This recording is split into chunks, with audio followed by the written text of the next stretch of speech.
राजा वानराज और रानी सुमेरा के विवाह के बाद जंगल में खुशियों की बयार बहने लगी। जानवरों और पक्षियों के गीतों में अब प्रेम की मिठास घुल गई थी। पर झील जिससे सुमेरा का जन्म हुआ अब भी रहस्यों से भरी थी। उसे स्वर्ण झील कहा जाने लगा कि पूर्णिमा की रात उसमें सोने जैसी चमक उठती थी। एक रात जब आकाश में नीला ग्रह निकला, जिसे विनाश ग्रह कहा जाता था, झील की सतह पर लहरें तेज हो गईं। उसी समय झील के किनारे एक वृद्ध साधु प्रकट हुआ। उसके वस्त्र राख में लिपटे थे, आंखों में वो सन्नाटा था जिसे देख कोई भी कांप जाए। साधु ने वानराज से कहा, राजा, तूने एक श्रापित रानी से विवाह किया है। तुम्हारा प्रेम पवित्र है, इसका मूल्य समय चुकाएगा।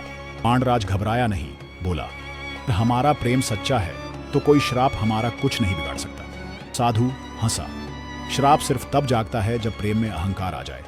याद रखो, जब 7 पूर्णिमाएं बीतेंगी और रानी की आंखों में पहली बार डर दिखेगा, तब श्राप जागेगा। साधु हवा में एक अंगारे सी भभकती माला छोड़ गया और गायब हो गया।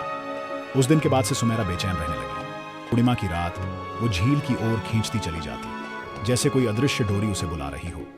वानराज ने उसे रोका नहीं, पर उसकी आंखों में सवाल बढ़ते जा रहे थे। एक दिन सुमेरा ने स्वप्न में देखा एक बड़ा महल, इंसानों का राज्य, जहां वो कभी राजकुमारी थी।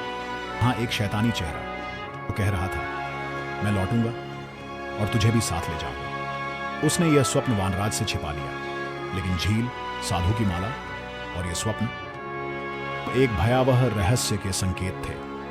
और 7 पूर्णिमाओं का पहला चक्र पूरा होने ही वाला था।